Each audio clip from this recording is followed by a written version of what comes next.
اب اپنے ناظرین کو بتائیں کہ ایرانی میڈیا نے تصدیق کی ہے کہ دمشق میں سیدہ زینب سلام اللہ علیہا کا روزہ مکمل طور پر محفوظ ہے۔ دوسری جانب حیات تحریر الشام کے سربراہ ابو محمد الجولانی نے دمشق کی جامع مسجد میں خطاب کیا، جہاں انہوں نے قیدیوں کے لیے عام معافی کا اعلان کیا ہے۔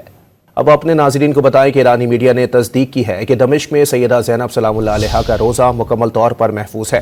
دوسری جانب حیات تحریر الشام کے سربراہ ابو محمد الجولانی نے دمشق کی جامع مسجد میں خطاب کیا، جہاں انہوں نے قیدیوں کے لیے عام معافی کا اعلان کیا ہے۔ اب اپنے ناظرین کو بتائیں کہ ایرانی میڈیا نے تصدیق کی ہے کہ دمشق میں سیدہ زینب سلام اللہ علیہا کا روزہ مکمل طور پر محفوظ ہے۔ دوسری جانب حیات تحریر الشام کے سربراہ ابو محمد الجولانی نے دمشق کی جامع مسجد میں خطاب کیا، جہاں انہوں نے قیدیوں کے لیے عام معافی کا اعلان کیا ہے۔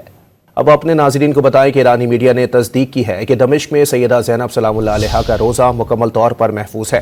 دوسری جانب حیات تحریر الشام کے سربراہ ابو محمد الجولانی نے دمشق کی جامع مسجد میں خطاب کیا، جہاں انہوں نے قیدیوں کے لیے عام معافی کا اعلان کیا ہے۔